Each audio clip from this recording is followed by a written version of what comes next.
هنا صوت المنتدى. صوت المنتدى بث إذاعي يأتيكم يومي الأربعاء والسبت من كل أسبوع، ومن الساعة 8 إلى 9 مساء أيام الأربعاء، ومن 9 إلى 10 مساء أيام السبت بتوقيت إريتريا. صوت المنتدى على الموجة القصيرة 15245 كيلو هرتز أو 19 متر باند، وعلى مدى 24 ساعة على القمر الصناعي النايلسات على 8 درجات غرباً، وعلى تردد 11678 بالاستقطاب الرأسي.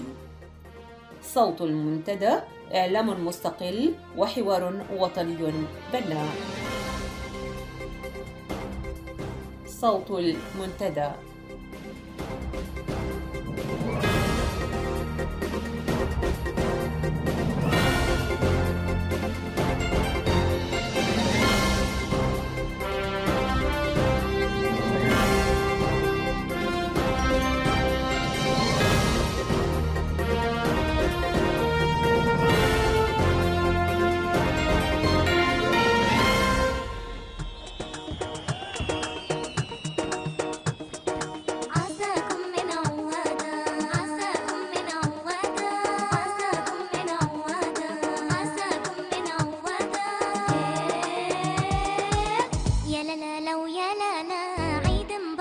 والفرحة ترد الصدى، يا لا لا لو يا لا لا عيد مبارك عساكم من عوادة، يا لا لا لو يا لا لا عيد مبارك والفرحة ترد الصدى، يا لا لا لو يا لا لا عيد مبارك عساكم من عوادة، يا لا لا لو يا لا لا ننشد أحلى الأناشيد، يا لا لا لا والبلابل بتعلم منا التغريد، يا لا لا لو يا لا لا ننشد أحلى الأناشيد، يا لا لا لا والبلابل بتعلم منا. كل عام وأنتم بخير وسلام وأمان.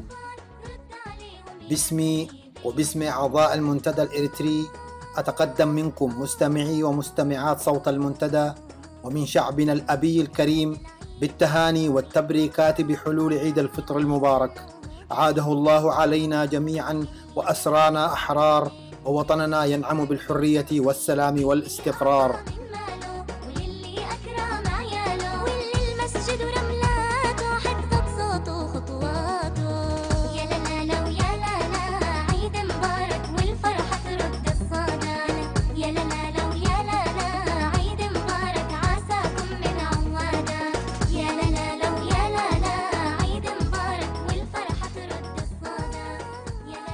سنخصص ساعة هذا المساء الأربعاء ثالث أيام العيد 30 من شهر يوليو لقراءات وألحان متعلقة بالعيد، ولكن بعد الاستماع إلى تعليقين. الأول تحت عنوان السياس تاريخ طويل من التسلط والاستبداد بقلم وصوت الزميل يوسف بوليسي، والثاني تحت عنوان رسالة إلى قوات الدفاع الإريترية بقلم وصوت الزميل موداي.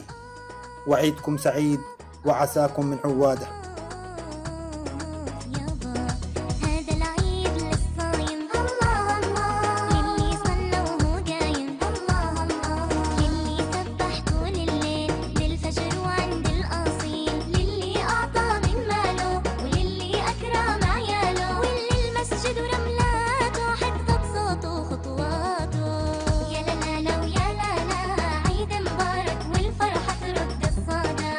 يا لا لا لو يا لا لا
صوت المنتدى.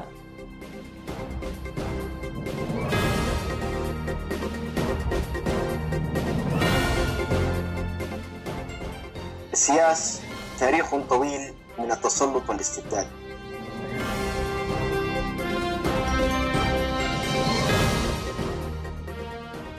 المعالجات الترقيعية التي تستمد شرعيتها من القانون المستبد لا تفلح دوما في معالجة الأزمة الوطنية، ولا تستطيع أن تقود المجتمع إلى سلام دائم ما لم يكن القانون والمعالجة تخاطب عقل الإنسان وضميره الفردي والجمعي، وتحث فيه روح التعاون والتكامل والتسامح بين مكوناته، وتمكين شروط العقل والتعقل والابتعاد عن التعجرف والإقصاء والتهميش. وبما أن الأنظمة المستبدة تستمد استراتيجية محددة في سعيها المستمر للسيطرة على شعوبها لضمان بقائها ولتنفيذ مخططاتها في استنزاف مقدراتها دون خوف أو تهديد، لم يتوانى النظام المستبد في إريتريا في انتهاج استراتيجية ضرب العدو الظاهر بالعدو المحتمل، ومن ثم الانقضاض على الأخير دون تردد أو وجل. وبالطبع هذه الاستراتيجية ليست وليدة مرحلة ما بعد الاستقلال، ولكنها مورست بشكل ممنهج إبان مرحلة الكفاح المسلح، حيث استقل سياس سذاجة بعض الرفاق واستخدمهم في تصفية خصومه بداخل التنظيم بحجة أن المصلحة الوطنية تقتضي القضاء على هذه الحركات أو الأفكار في مهدها. ومع أن يستقر الوضع وتستتب الأمور ينقلب عليهم ويلحقهم بركاب ضحاياهم. فعل ذلك للقضاء على حركة المنكع، أي ما عرف في أدبيات الجبهة الشعبية بحركة اليسار المتطرف، مستخدما عناصر قيادية تم القضاء عليها هي نفسها بعد حين بحجة أنها عناصر يمينية. وهكذا توالت تصفية الخصوم أفرادا كانوا أو مجموعات، سواء قبل انتحار العدو أو بعده. إذن فقد استطاع سياس متسلحا بالحيرة والمكر الشديدين كما ذكرنا آنفا من استخدام ضحاياه أنفسهم والذين هم أعداءه الحقيقيين أو المحتملين للقضاء على بعضهم البعض، وفي نفس الوقت عمل بشكل متوازي على تدعيم قبضته على التنظيم باستدخال المركزية الشديدة التي أتاحت له التفرد في اتخاذ القرار والتسويق لذلك عبر عناصر وطنية كفؤة اجتهدت في توفير المبررات والحجج الفكرية والأيديولوجية دون أن تدري أنها كانت تسهم بشكل كبير في ترسيخ أقدام المستبد وتوطيد أركانه. في المقابل لم يعتمد السياسة على هذه الفئة لأنها تعتبر مصدر خطر كبير مستقبلا على أهدافه الفردية والأنانية، لإدراكه بإخلاصها الشديد للقضية الوطنية، مما سيدفعها ذلك للتخلص منه عندما تعلم بنواياه الحقيقية بنفس الحماس والاندفاع اللذين تسلحت بهما في السابق، بل عمل على خلق عناصر تنحدر وأغلبها من الريف الإرثي لا تتمتع بأي مؤهلات علمية أو أكاديمية، وتؤمن بأن نضالها من أجل الوطن ما هو إلا من خلال نضالها لشق السياسي، وعمل على تهيئة كل الظروف التي تمكنها من اعتلاء المناصب الحساسة في جسم التنظيم خاصة العسكرية. وخلال ذلك تطورت لدى السياسة الشخصية العصابية، وهي حالة مرضية تعرف عند علماء النفس بداء العصاب، والذي يجعل من الرجل متوحدا مع نفسه باطنيا في تفكيره معتدا بنفسه حد الغرور المرضي مع ما يرافقها من نظرة دونية للآخرين. إذن فإن شخصية السياسة سماتها وخصائصها الحالية هي وليدة تلك التراكمات والتي تجسدت في طبيعة الحكم الذي يمارسه الآن. فالرجل بلغ مرحلة الفردانية في اتخاذ القرار بعد أن أزاح عن طريقه كل من له القدرة والجرأة في الاعتراض على طريقة حكمه الاستبدادي من خلال آليات قمعية يديرها بنفسه، ومن خلال احتضان بعض العناصر الانتهازية التي تنفذ حرفيا برامجه وخططه. فضلا عن ذلك أصبحت نظرية المؤامرة جزءا من تفكيره الاستراتيجي، وأصبحت سلوكا إقصائيا في فلسفته في الحكم، ومبررا يرجح بالأصل تكون سببا في بقائه أكثر فترة بالحكم، وانعكس هذا في سعيه المتواصل لخلق مؤسسات تابعة له موازية للمؤسسات الحكومية الأخرى والتي هي غالبا في عداد المغيبين. ففي بلادنا لم يتوقف الأمر عند تجميد الأشخاص، بل تعداه لنصل إلى مرحلة يتم فيها تجميد المؤسسات والوزارات الحكومية بكامل موظفيها وهياكلها وبرامجها وخططها. وأبسط مثال حي على ما ذكر آنفا تمثل في حالة الجبهة الشعبية للديمقراطية والعدالة، أي تلك التي نحاول تعظيم دورها بإطلاق صفة الحزب الحاكم والوحيد عليها في وسائل الإعلام المعارضة.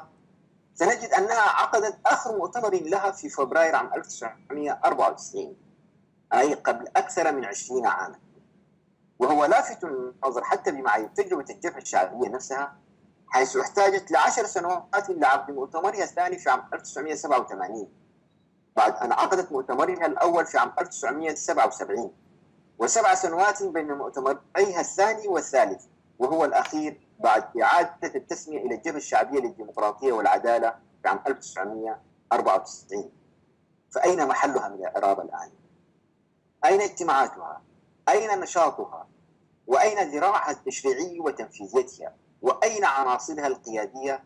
وما هو دورها في تفعيل ما سنته من قوانين والوائح؟ بل أين ميثاقها التضامني؟ سادتي، باختصار فإن إجابة يتفق عليها كل من يحكم عقله، لقد ابتلعها سياس ووحد كل مراجعها في ملف واحد، أما هي فغائبة أو مغيبة. بطبيعة الحال مستحسن عدم التباكي على شيء بني على أعمدة مهترئة أو بأحرى باطلة، ولكن بما أن هذه التجربة جزء لا يتجزأ من تاريخنا لابد من التطرق إليها في سياق تعرية سلوك السياسي الارتدادي، ومن باب المسؤولية الوطنية التي تحتم علينا أيضا أن نتساءل على مصير أبناء شعبنا الذين تم تغييبهم من قبل هذه الشخصية التي تساهم في المأساة التي نعيشها. معلوم متابعينا الكرام أن المؤتمر الثالث للجبهة الشعبية الذي عقد عام 1994 قد قام بانتخاب 75 شخصا كأعضاء من المكتب المركزي، وهو الذراع التشريعي للجبهة أو الحزب الحاكم بين قوسين. وشكلت هذه المجموعة مع 75 آخرين تم تعيينهم من قبل السياسة مجموعة أعضاء ما سمي آنذاك المجلس الوطني، والذي نادرا ما كان يقوم بمهامه والفترة الممتدة بين فبراير عام 1994 وفبراير عام 2002. وبالتركيز على مصير 75 عضوا الذين تم انتخابهم في المؤتمر الثالث الجبهة الشعبية لتحرير إريتريا قبل أكثر من 20 عاما، فإننا سنجد أن مصير أغلبهم كان إما الاعتقال أو التجميد أو النفي أو موت الحسرة، وما تبقى منهم يعيش رهينة في وظائف هامشية حددها لهم الدكتاتور وفصلها وفق نقاسه، لا يستطيعون فيها أو عنها اتخاذ القرار أو إبداء الرأي أو التقدم بمقترحات. ويمكن قراءة ذلك عن النحو التالي: 18 معتقلا وتوفي 6 منهم في السجن، تجميد 7 منهم والذين يعانون من التهميش وأزمات نفسية حسرة على أمجاد الماضي النضالي وأسفا على أدوارهم في تمكين الدكتاتورية بشكل أو بآخر، فإن أجبر 7 آخرون على اختيار المنفى هربا من بطش رفيق الأمس. وحينما توفي أحدهم لم تشفع له خدمته النضالية الطويلة بأن يسمح لجسمان أن يوارى الثرى بأرض الوطن، بينما توفي 5 منهم وهم يتقمصون وظائف مكتبية، وكانت وفيات 4 منهم مفاجئة تركت وراءها الكثير من الحمس والغم. لا يزال عدد 30 عضوا يحتل وظائف إدارية في حكومة الدكتاتور. وهناك عدد 7 من أعضاء المكتب المركزي في عداد المفقودين لا يعرف مصيرهم أو مكان تواجدهم. إن الجرائم التي ارتكبها السياس وبطانته لا يمكن حصرها في هذه العجالة، لأن مسح حدوثها كان هذا التاريخ البطولي لشعبنا من أجل الاستقلال والحرية وبقية المفردات الملحقة به. فسردنا لكل جريمة ارتكبها هذا الطاغية في حق شعبنا سنفرد لها مساحة في برامجنا القادمة. ولك المجد يا شعبي يا قاهر الظلام.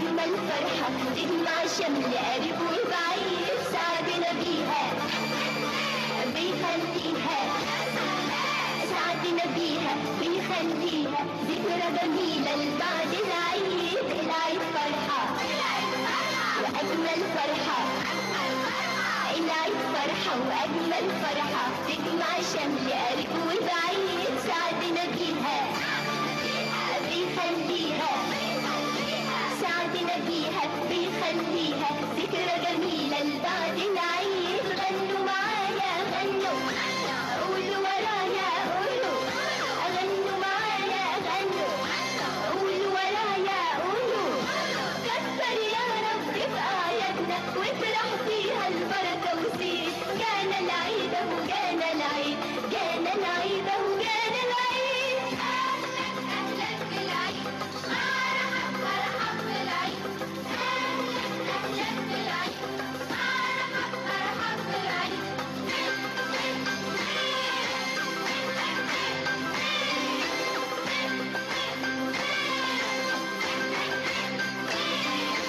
باركوا وهنوا سوا واتمنوا باركوا وهنوا سوا واتمنوا كل العالم يبقى سعيد. كل أخوة برا وجوه كل أخوة برا وجوه كله فرح وهنا وزغاريد. باركوا وهنوا سوا واتمنوا باركوا وهنوا سوا واتمنوا كل العالم يبقى سعيد. كل أخوة برا وجوه كل أخوة برا وجوه كله فرح وهنا وزغاريد. غنوا معايا غنوا قولوا ورايا قولوا غنوا معايا غنوا قولوا ورايا قولوا كتر يا رب في أعيادنا واطرح فيها البركة والزين. جانا العيد أهو جانا العيد جانا العيد أهو جانا العيد.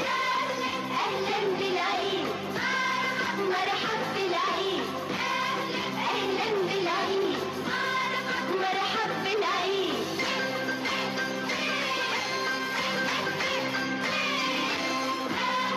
أهلا بالعيد مرحب بالعيد.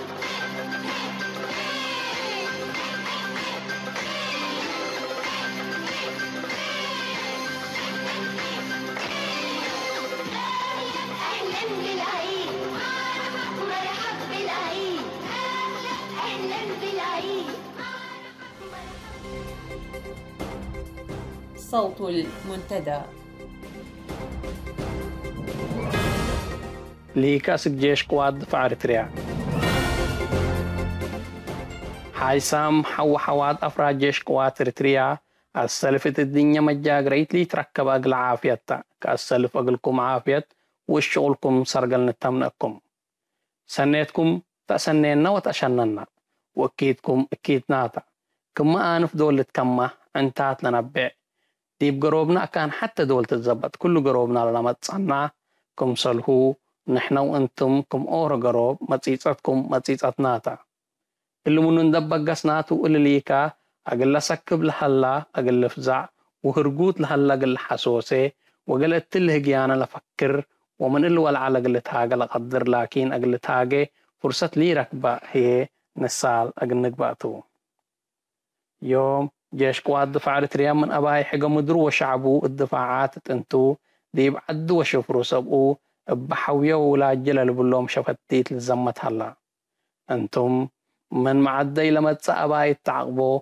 سبقكم يوم أنتم وسلحكم مسكوبة لهبكم ديكتاتور لتكايد هلا كما كل لدى اللي قوات دفاع حتى دولة لناي السلف وقيو من ناي خارج أباي العقب كم صلهوما ناي بيئة بقوت كم زلزال وفيدانات دول صادف كذا من دقاء اتمنقف شعبه كدم جيش حتى دولة بشعب اندهدقا ودقاما أقل تحكم بلد حري دستور وطنو ليت أكم نتمرح باريتو سبت اللي جيش دولة انبر أقل دستور دولة انديكون أقل قالك بقى تنظيم سياسي تسقع عندنا السي أقل شعبو أقل بقى وجبو حادرة سياسة إريتريا التأكيد درجة بعض صحتكم هليت من كل والعل انتم دلو مثلنا اللي هي شعب من كان أنتم بكشافاتكم لتتقاموا تأباي إندي قبي بلا أمنكم حوكم اندفر عنا شعبكم لعذب هلا سبت اليوم شعبكم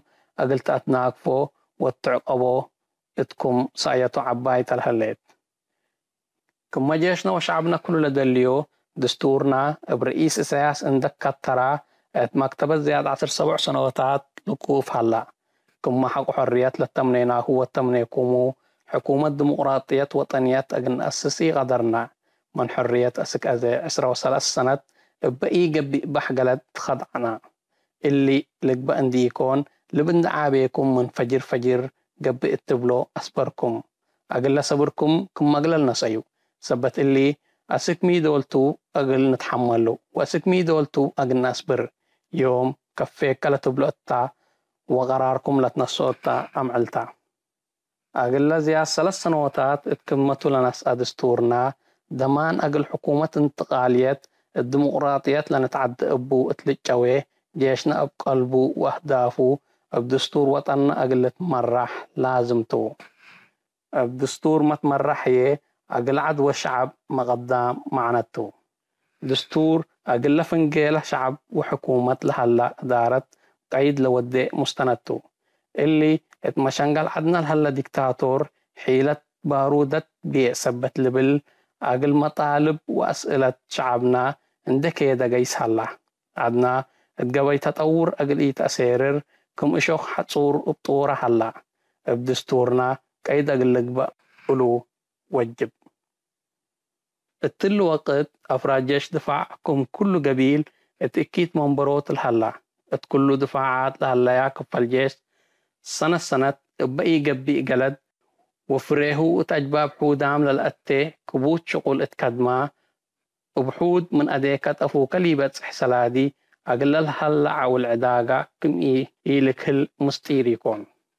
حسر ماهيت وصلاد ليت عندي قبي قدم كله مسألة حقته كله أسئلة ومطالب جيش أسك إلا بليس راكب يهلا برحودام لقب أو أفراد من أفراد جيش دفاع إريتريا ولا توكلت درجة الهلو ما من قبو أجنيتهم وسبقهم أقلات نبابرو كادرام يهلو ماهية الدهور درجة مسؤولية الهلو اتورح 1100 نقفة $20 شوال أكلي تمتزي خدمة وطن لهلا هي 50 نقفة حتى $1 اتشهر كيلو سكري تمتزي خدمة اندات ماما الجيش لهلا هي 405 نقفة $9 ماهية كورونيل التل وقت أورا بقعي تمتزي منبرو كنا قالية إن انتا قدم واجبات وطنو وقدم مطالب وطنو طول قدم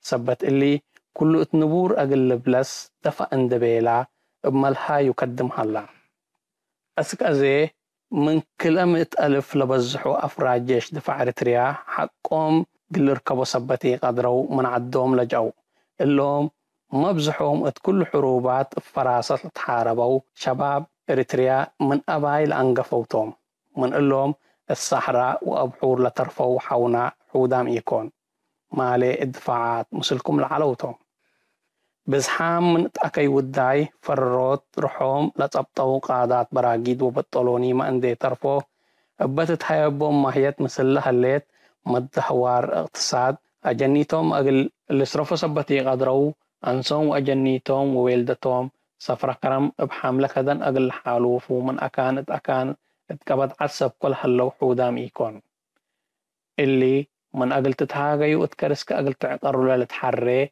أمعيت لقارج واقعتو حال أقل تركب ألوغا من قبي هي اتمحبر بكرن وكل أقل تهدقتو بو اللهم براءة إيمانهم جلا بعد وشعب شبتهم لسبلهم حيربة وطن قبيلهم قد محلو لمسلهم لتفنات أكي منبرو تعورام لهلو قوات منقفو وطن مشاكلهم أقل تأمر هليتلو جيشنا أمبر كافية ماهية اتكدن كرتتب لكم هليكم نأمر حبن وطنكم وشعبكم لقبأكم أنفار منقفو وطن جلا وطن وشعب اتبلو أقول كل مشاكل وأكي ميرحت انت تصوركم أقل لما تصرح يتهد قامتو كم هليكم نأمر بزحام أنفار اتفنجيكم بعمر لا تقدموا وجلس أنا عافية ومشاكل اجتماعية جبوا قامت انتم انبر رحمة لسه عندك الصبو خدمة للتلالكم هلو كمرون بنا شعب بإيمان ومطوركم تلهلا لكن السلف أقل حقكم أقل بطرلبوا مسلوم لهليكم أنفار منقفوا وطن انتم التحال فمرير قبي تحرير وعقب سيادة وطن قياس الألبو أروح قاليام حونا وحواتنا سبت دفعنا حقو إلو كله زعت حرب أقل نسمع ينحزي بقى ألقبا أسباب دنبريين إرثريين أقل تكعي كم يوجب نأكد لكن ميرحي إلى نظام دنبريين أقل كعي حركم إيلبل التحال فوقد أكد أقلنا اللي سبت قاء إسات صورام لهليكم حيث يتفتح ولاد وطن حتى أدئن دقبأكم أكل من تبلو اللي اتمشنقل وطن لهلا ديكتاتور وجماعته اتقدمكم دقيقة ما تقبأكم إيباترو تأمرو مثلنا سبت اللي جيش منقف وطن اتلا سدت وقت اتمطور شعبكم من دبطركم جلاب حقكم وحق قبيلكم كم مديمة للمدناه منكم بإيمان وحطر باقع ونايدنقو بقراركم أقل تنسؤو مثلاكي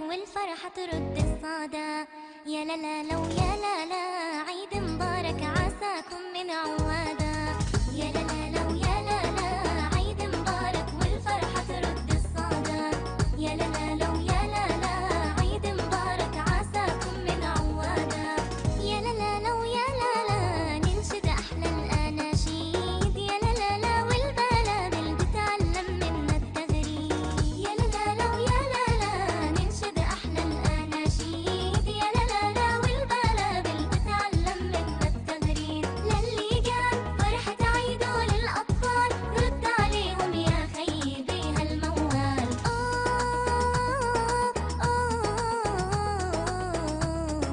يابا هذا العيد للصايم الله الله للي صلى وهو قايم الله الله للي سبح طول الليل للفجر وعند الأصيل للي أعطى من ماله وللي أكرم عياله واللي المسجد ورملاته حفظت صوته وخطواته يا لا لا لو يا لا لا عيد مبارك والفرحة ترد الصدى يا لا لا لو يا لا لا عيد مبارك عساكم من عوادا يا لا لا لو يا لا لا عيد مبارك والفرحة ترد الصدى يا لا لا لو يا لا لا عيد مبارك عساكم من عوادا يا لا لا لو يا لا لا ننشد أحلى الأناشيد يا لا لا لا والبلابل بتعلم منا التغريد يا لا لا لو يا لا لا ننشد أحلى الأناشيد يا لا لا لا والبلابل بتعلم منا التغريد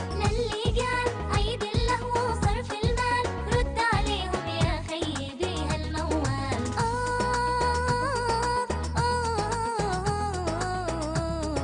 يابا هذا العيد للتكبير الله الله شكر العلي القدير الله الله هذا العيد للأرحام للأخوال وللأعمام هذا العيد للأمة بيوحد فيها الكلمة واللي انقبل الطاعات رح يجني من بركاته تبادل الإريتريون في موقع التواصل الاجتماعي فيسبوك التهاني والمعايدة والدعوات بحلول عيد الفطر المبارك، ومن خلال مرور سريع اخترنا لكم نماذج منها، ونبدأ بعثمان حجاي الذي بدأ بدوره التهنئة قائلا: إلى شعب المختار، أصدقائي في الطفولة والصبا والشباب، إليكم كل أغنيات الإهداء، وكل عام وأنتم والفراشات بألف خير ورياحين.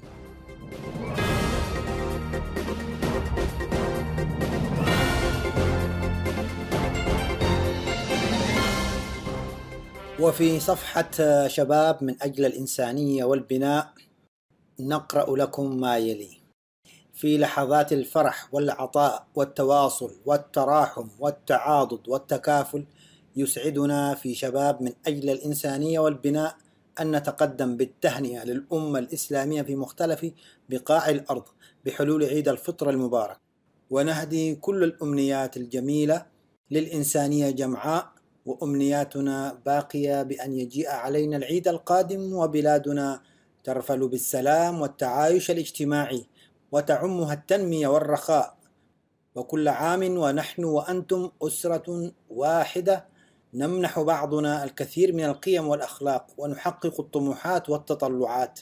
كل عام وأعضاء صفحتنا بألف خير، لأنهم أجمل أصحاب لمسيرة هي بوقفتهم وتفاعلهم من داخل وخارج وطننا الجميل أصبحت مليئة بالعمل والعطاء، ونقول بكم ومعكم يكون الإبداع والتألق لمزيد من العطاء الخالد.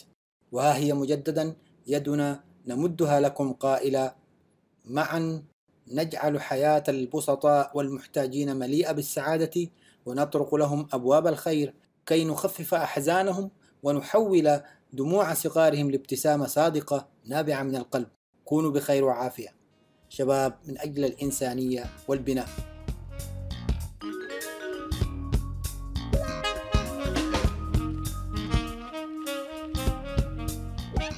ونذهب إلى صفحة الناشط الشاب الناشط في ساحة الفيسبوك فوزي شهابي، ويقول: معايدين مسالمين، عرف بكي تتت عارفكم، عرف مكة وجدة، هبوت ونسؤه، حمومكم للشافي ونقوشكم لعبه، هاديكم لولد ويهدى لهده، أسوركم للطلق، وعدكم تتحرر، وأبايكم لئك ولتبنق.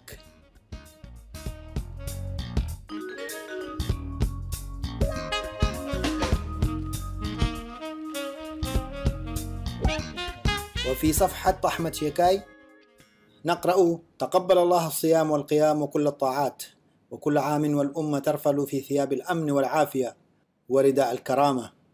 أجمل هدية يمكننا تقديمها في هذا العيد هو العفو بقلب صادق، عفوا لا ردة فيه.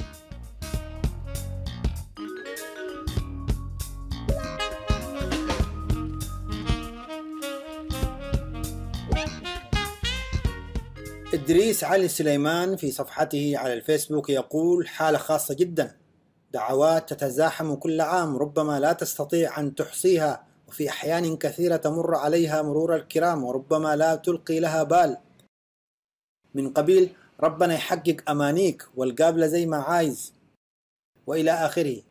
تمر أيام العيد مسرعة لتنتقل بسرعة إلى أيام أخر، ثم ينقضي العام لتعود سيمفونية الدعوات تشجي مسامع الجميع بنفس الحروف وإيقاعات الفرح الآني، وتقابلها ابتسامات عريضة أشبه بابتسامة الخائف من قدر ما، وهكذا دواليك.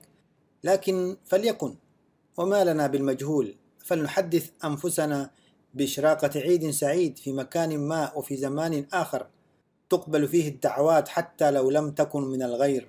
خطوة إلى الوراء، كل عام والحزن ينفي نفسه طوعا، تملأ الأركان أفراح لا تغيب. كل عام والدنيا أكبر مهرجان، ومواكب الأطفال تجري في انتشاء. كل عام والدنيا بخير.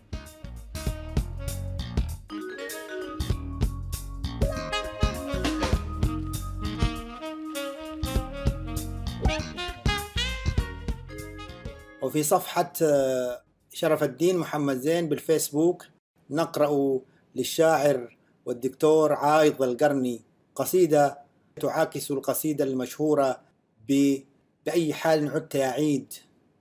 فعايض القرني يقول: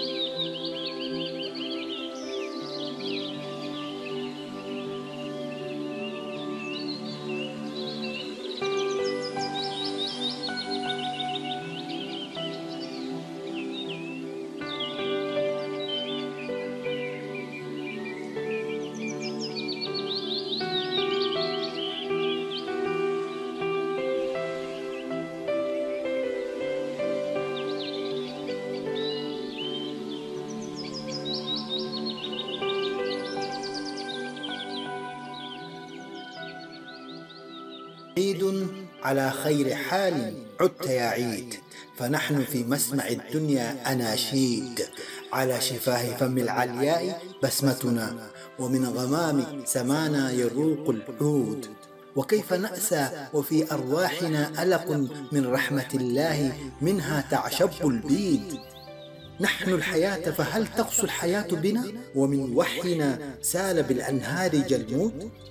فاخلع رداء المآسي وابتهج فرحا، في موكب الله تقديس وتحميد.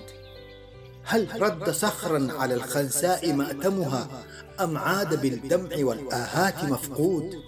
هل ينصر الحزن أقواما إذا هزموا، أم هل يبعث الهم شعبا وهو ملحود؟ دع البكاء على الأطلال منتحبا، ففي قفا نبكي للأحباب تنكيد. الفجر يضحك والشمس اكتست حللا من البهاء، وهذا البدر مولود. وللنجوم ابتسام ساحر سطعت في الليل أعلامه، والنور ممدود. أما ترى الزهر حيانا بطلعته، يفتر عن بسمة في حسنها العيد؟ كن كالضحى مشرقا أو كالسنا ألقا، فالبرق قبل نزول الغيث محمود. الطير غنى ومال القصن منتشيا، والنهر صفق والوادي زغاريد. فودع الهم فالدنيا مولية، فودع الهم فالدنيا مولية، وبشر النفس فالبشرى مواعيد. يموت بالحزن شعب قبل ميتته، كالليل تدفنه أكفانه السود. الدكتور عايد القرني.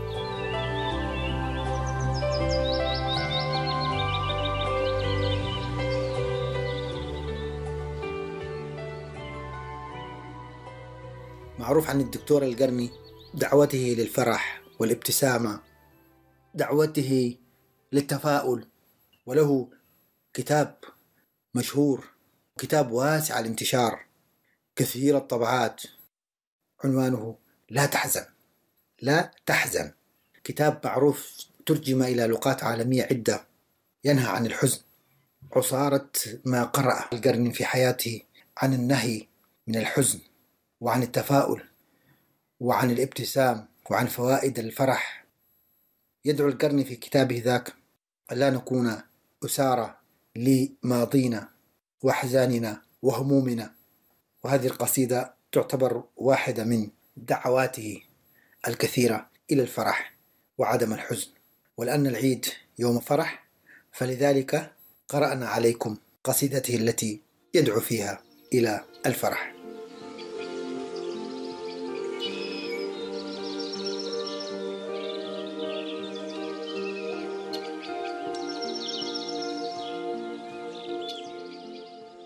ونهدي الكلمات والألحان التالية لكل من جاءه العيد وهو عن أبيه أو أمه أو زوجه أو بنيه أو أحبته بعيد.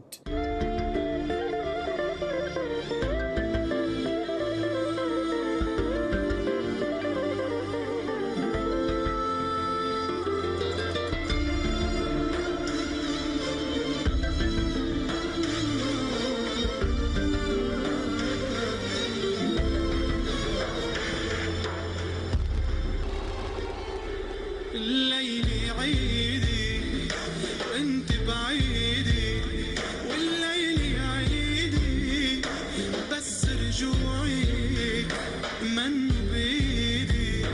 الليل عيدي وانت بعيدي، والليل عيدي بس رجوعي من بيدي. وغيابك دوب قلبي حنين، دوبني حنين.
وحدي واهرب من عيدي، مش رح زيد عليك اليوم يا تخبريني، لكن من دونك ممنوع يبقى بقلبي ضو شموع، يا بتطفيها الدموع يما التنهي.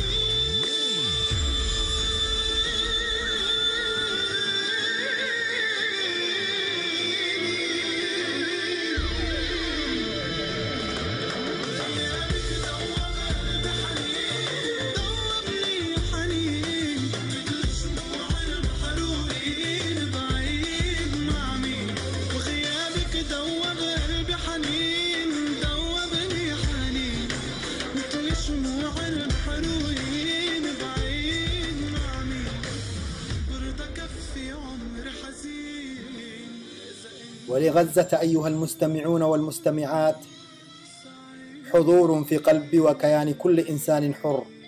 غزة التي يتجرع أطفالها ونساؤها كؤوس الموت من جراء العدوان الغاشم. أطفال غزة لم يذوقوا طعم العيد ولم يلبسوا الجديد.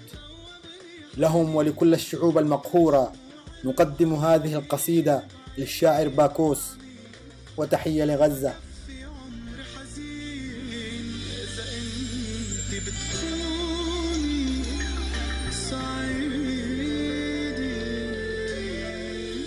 عيد سعيد ومفيش جديد.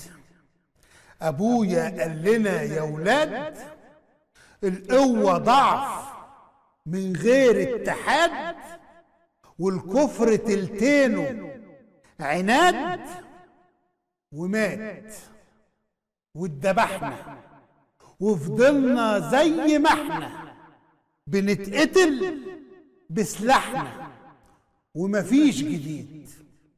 أبوك بيدفن أخوك في غزة، وشايف جارك حاسس بلذة، بس انت ما تهزتش هزة، وبتفكر ازاي تحتفل بالعيد ومفيش جديد.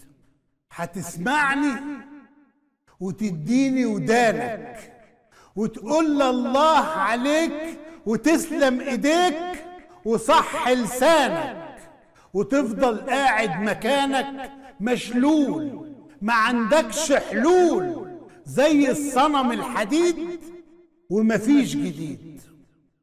واضح كمان ومن زمان اني بعيد وبزيد بكل انواع البريد في كلام سخيف ومش مفيد. واضح اننا كلنا مجانين وحابين او متعودين نصنع الاسياد ونترمي تحت رجليهم عبيد ومفيش جديد. حتى نخبتنا وحكامنا وإمامنا اللي بيصلي قدامنا كلهم مستنيين السمنة ورادعين ذل ومهانة، حالفين يطلعوا عينينا وعاملين نفسهم معانا وهم علينا، فالحين في الشجب والإدانة والتنديد ومفيش جديد. بكرة الشهيد قدام الحكم العدل بحرمة دمه هيقابلكم. بكرة التاريخ هيوصف كل ندل ويلعن سنسفلكم. بكرة يا بتوع المعايرة هتدور عليكم الدايرة، فاشتموا وارقصوا وهزوا ديلكم. ربنا يصلح حال سبيلكم. ارفض الذل وقومه، انت لوحدك جيش. جعان عريان قوم فز استر نفسك بخيش. صحيح الثورة ما تأكلش عيش، بس هتشبعك كرامة. مفيش حرية من غير غرامة. لو فاضل في عمرك لحظة عيشها راجل، مش شعارات وعبارات وكام لقطة وأفلام سقطة وشغل الدراما. مش اللي ظلم هو اللي بادئ، ولا هنلغي كتاب المبادئ؟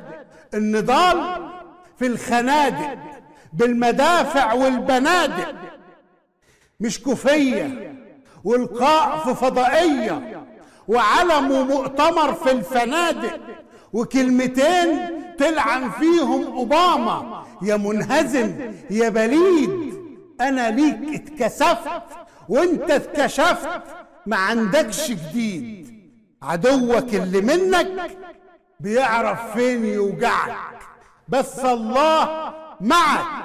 وياك تصدق ان الفاسد بحرامه ممكن في يوم ينفعك. هو دارس في كتاب اجرامه في اخر صفحة لحكايته ان نهايته لو اكرمك او شبعك. الحقيقة ان كلهم بيعاملونا بنفس الطريقة، تجوع كلبك يتبعك. اعذروني وسامحوني من دخان اللي خان، مش شايف بس خايف الدم يتجمد في عروقنا والخاين يفضل يسوقنا ويرخص لحمنا في سوقنا، ونفضل عبيد وجواري عند ناس سفلة. وفي يوم نفوق من الغفلة نلقاها زي الدمر قفلة، نقول يا ريتنا ما فوقنا. أرجوك حاسب، في الآخرة هتتحاسب. ولو ناوي تعيش وتكمل زي البهيمة وتقول الحق بشويش وبكسوف وبصوت واطي كأنه نميمة، ارفع صوتك، لأن بسكوتك انت بتشارك في الجريمة.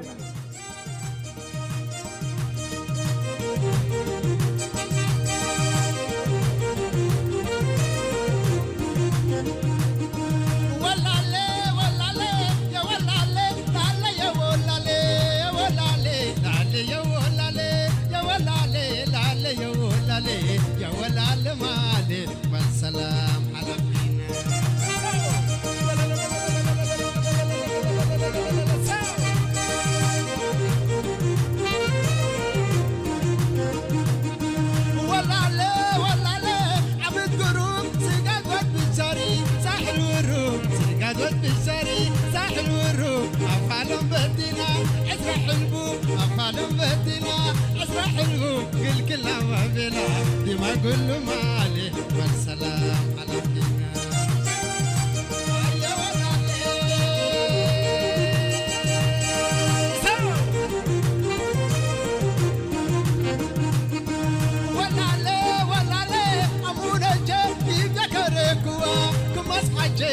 يكركوا كمس حاجة جاش ودكوا تبدم كاجة دي يلا مسكوا كم ساعة جمالي والسلام على فينا.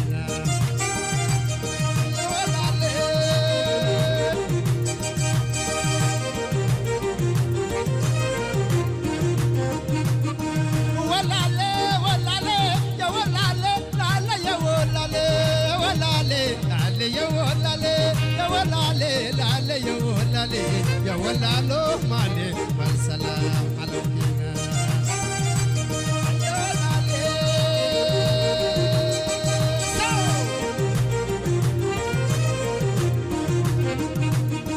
ولا كرن جديد بابا بنو، ولا كرن جديد بابا بنو، نفس الفتايا تتهقلوا، نفس الفتايا تتهقلوا، إسات بلو سعكو بزحزنوا مالي والسلام على فينا.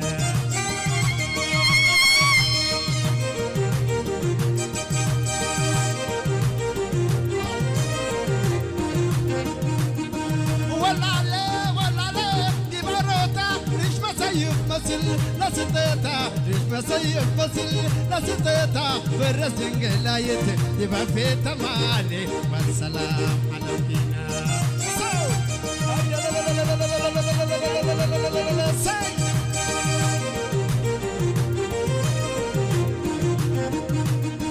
ولا ليه ولا ليه عم الدروب سقاطت بالشاري ساحل والروب، سقاطت بالشاري ساحل والروب، عفالو بدنا عسرة حلمو، عفالو بدنا ازرع حلمه كل ما بلا ديما كل ما عليه والسلام على فينا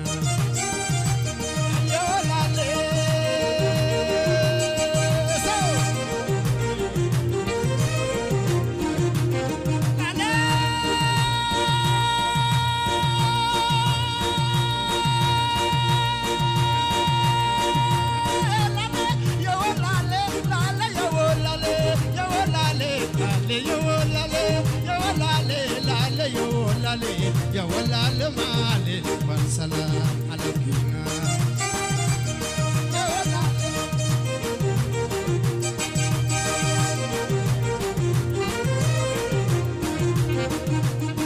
ولا ولا لي فانا زرع وسلسل اسكروي مشهدلا وسلسل اسكروي مشهدلا كراح الاسلاس وبسالا كراح الاسلاس وبسالا ما تفريت منو كسافر مالي والسلام على فينا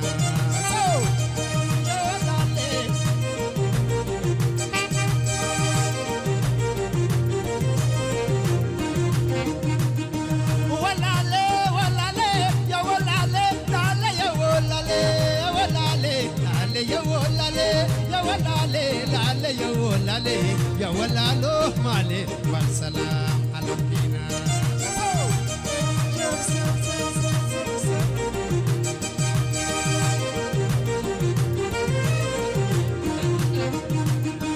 ولا لي عبد قروب سقاد بشاري ساحل وروب سقاد بشاري ساحل وروب عفال بدينا عزرا حلبو عفال بدينا عزرا حلبو كلكم لا مبيلا ديما قولوا مالي بالسلام على فينا يا ولالي سو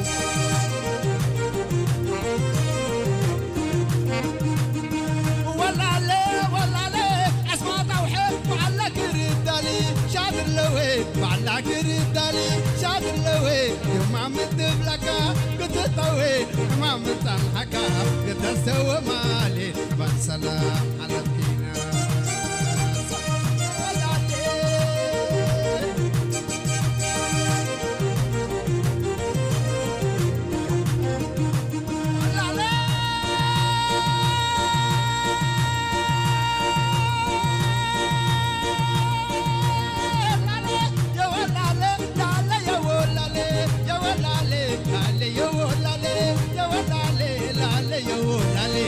ولا له مالي والسلام على فينا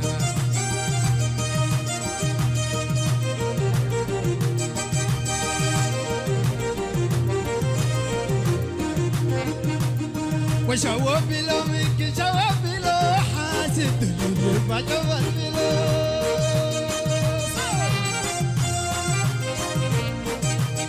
وشوف له منك شوف له حاسد دليلك ما جبر له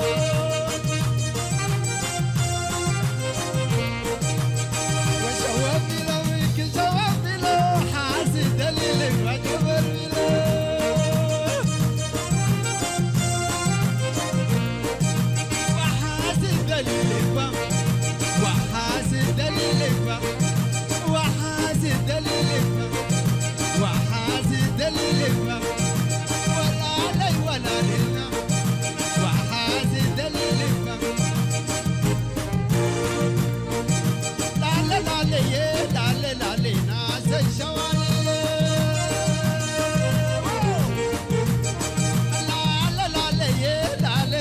ناس الشوالي سبب هو والدتنا سلام على ناس الشوالي هو سلام لنا دي متري مع ناس الشوالي هو والد كرني شاهي لبني الشوالي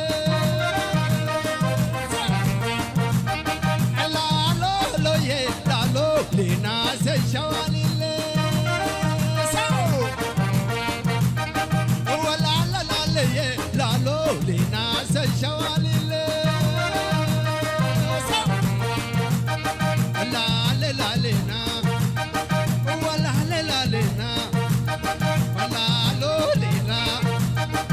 ولا لنا ولا لنا سجوان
صوت المنتدى.